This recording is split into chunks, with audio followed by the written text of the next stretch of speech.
मुझसे जुड़े रहने के लिए मेरे चैनल को सब्सक्राइब करना ना भूलें। तो यहाँ पर देखिए, यहाँ पर कुछ मैंने वर्ड्स लिख रखे हैं, ये बहुत सारे वर्ड्स हैं, इनका आप स्क्रीनशॉट ले सकते हैं और इनको भी अच्छे से याद कर सकते हैं। बाकी अब हम एग्जाम्पल के साथ आगे बढ़ने वाले हैं, तो चलिए वीडियो को शुरू करते हैं। तो यहाँ पर देखिए, सबसे पहले आपको एक चीज समझने की जरूरत है कि किसी भी सेंटेंस को जब आप इंटरोगेटिव में ट्रांसलेट करते हैं तो उसमें दो ही तरह के सेंटेंसेस बनते हैं। या तो वो सेंटेंसेस हेल्पिंग वर्ब के द्वारा पूछे जाएंगे या फिर उसमें आपको डब्ल्यूएच फैमिली वर्ड लगाना पड़ेगा। अब देखिए, आपको कोई भी सेंटेंस बनाना हो जिसमें आप किसी से कोई क्वेश्चन पूछ रहे हैं, तो वहां पर जो सेंटेंस को बनाने का जो स्ट्रक्चर होगा उसमें आपको क्या करना है, सबसे पहले डब्ल्यूएच फैमिली वर्ड्स लगाने हैं। ठीक है, जैसे कि आप बोलते हैं ना व्हाट, वेयर, हाउ, इस तरह के वर्ड्स। उसके बाद आपको अपनी हेल्पिंग वर्ब लगानी है, फिर आपको सब्जेक्ट लगाना है, फिर वर्ब लगाना है और फिर ऑब्जेक्ट लगाना है। ये होगा आपके सेंटेंस को फ्रेम करने का स्ट्रक्चर। अब यहाँ पर देखिए, ये डब्ल्यूएच फैमिली वर्ड्स हैं, ये आपके हाउ, वेयर, व्हेन, व्हाट, इस तरह के वर्ड्स होते हैं। जो आपकी हेल्पिंग वर्ब है इसमें आपके आते हैं हैज है, वाज वर, इज, मार, विल, ये सब आपके हेल्पिंग वर्ब के अंदर आते हैं। जो आपका सब्जेक्ट है इसमें आपके आते हैं ही, सी, वी, दे, आई, इस तरह के वर्ड्स आते हैं। और जो वर्ब है, वर्ब का मतलब होता है जो आपकी मुख्य क्रिया होती है। वर्ब में आपके आते हैं जैसे प्ले हो गया, गो हो गया, बाय हो गया, वॉच हो गया, इस तरह के वर्ड्स आपके किस में आते हैं, वर्ब में आते हैं। और जो ऑब्जेक्ट है, ऑब्जेक्ट क्या होता है, ऑब्जेक्ट होता है जिस पर ये जो सब्जेक्ट है ना, ये वाला, ये जिस पर काम करेगा, यानी कि इसका जो काम का असर जिस पर पड़ेगा वो आपका ऑब्जेक्ट होगा।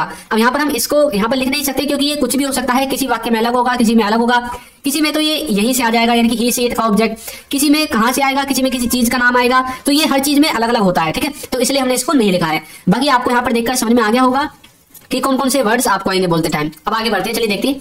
तो देखिए, सबसे पहले हम देखने वाले हैं व्हाट। व्हाट का आप ये तो जानते हैं कि हिंदी में मतलब क्या होता है, लेकिन जब आप इसे सेंटेंसेस बनाते हो ना तो आप फंस जाते हो। अब देखिए, यहाँ पर मैंने साइड में स्ट्रक्चर लिखा हुआ है कि किस तरह से आपको स्ट्रक्चर बनाना है। देखिए, क्या बात है, आप किसी से पूछते ना कई बार, भाई क्या बात है, इतने नाराज हो, तब बोल सकते हैं what is the matter, what is the matter, क्या बात है। तो व्हाट आपका क्या है, व्हाट आपका यहाँ से आया है, क्योंकि क्या होता है व्हाट, व्हाट का मतलब क्या होता है, क्या। तो व्हाट यानी कि डबल फैमिली वर्ड्स आपका सबसे पहले आ गया, फिर आपकी हेल्पिंग वर्ब यानी कि इज आ गई, और यहाँ पर सब्जेक्ट, वर्ब और ऑब्जेक्ट, ये चीजें आपको दिख रही है। यहाँ पर देखिए, वर्ब नाम की कोई चीज है ही नहीं, तो यहाँ पर क्या चीज है, व्हाट इज द मैटर, यानी कि ये जो इज के बाद का जो ये है ना, द मैटर, इसको आप लास्ट में अदर वर्ड्स में काउंट कर सकते हैं। आगे देखिए, क्या हुआ, तो आप बोल सकते हैं व्हाट हैपेंड, व्हाट हैपेंड। ठीक है, बीए में आपका विषय क्या था, यानी कि जब आप इंग्लिश बीए में थे तो उस टाइम पर आपका क्या विषय था, तो आप बोल सकते हैं what were your subjects in BA, what were your subjects in BA. यहाँ पर देखिए, यहाँ पर डबल फैमिली वर्ड्स में व्हाट है, वर आपकी हेल्पिंग वर्ब है, योर आपका एक तरह से सब्जेक्ट है, मतलब ये अलग सब्जेक्ट है, ये अलग है, ये लिखने वाला सब्जेक्ट है विषय वाला, और ये काम करने वाला सब्जेक्ट है जो कि यहाँ पर लिखा हुआ है। ठीक है, और उसके बाद सब्जेक्ट्स इन बीए, तो ये इस तरह से आपके अदर वर्ड्स में काउंट हो जाएगा। आगे देखिए, वह क्या कर रहा है, तो हम बोलेंगे what is he doing, what is he doing. यहाँ पर आपके ये वर्ब वगैरह सारी चीजें हैं, ये जो डूइंग है ये आपकी वर्ब है, ही आपका सब्जेक्ट है, इज आपकी हेल्पिंग वर्ब है, और व्हाट आपकी क्या है, व्हाट आपका डबल फैमिली का वर्ड है। आगे देखिए, उसके पास क्या है, उसके पास क्या है, तो बोलोगे what does he have, what does he have, तो उसके पास क्या है।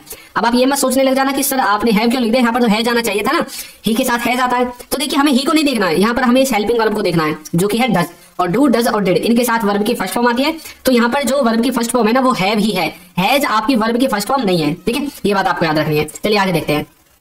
नेक्स्ट है व्हाट अबाउट। व्हाट अबाउट का हिंदी में मतलब होता है किस बारे में। जैसे आप किसी से कुछ सवाल पूछते हैं ना, तुम किस बारे में बात कर रहे हो, किस बारे में पूछ रहे हो, तो व्हाट अबाउट का आप यूज कर सकते हैं। देखिए, किस बारे में बोल रहे हो तुम, तो बोलोगे what about are you talking, what about are you talking, तुम किसके बारे में बात कर रहे हो, किस बारे में पूछा तुमने, कई बार पूछ रहे किस बारे में पूछा तुमने, दोबारा पूछना, तो आप पूछ सकते हैं what about did you ask, what about did you ask, तुमने किसके बारे में पूछा, तो किस बारे में या किसके बारे में, उसका मतलब होता है व्हाट। नेक्स्ट है हमारा व्हाट टाइम।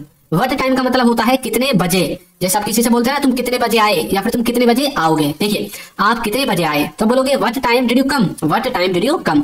सेंटेंस है, बताइए किसका है, पास्ट इंडेफिनिट का है। सर हमें कैसे पता चलेगा पास्ट इंडेफिनिट का है, तो इस सेंटेंस में एक ऐसी चीज है जो सिर्फ आप पास्ट इंडेफिनिट में यूज करते हैं, और वो है आपका डिड।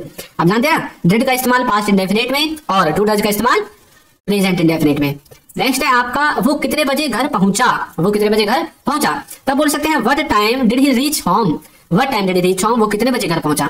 तो इस तरह से आप व्हाट टाइम का इस्तेमाल कर सकते हैं। नेक्स्ट है व्हाट इफ। व्हाट इफ का मतलब होता है क्या हो अगर, क्या हो अगर। देखिए क्या हो अगर मैं ना आऊं, कैमरा बोलता है ना भाई क्या होगा अगर मैं ना आऊं, what if I don't come, what if I don't come,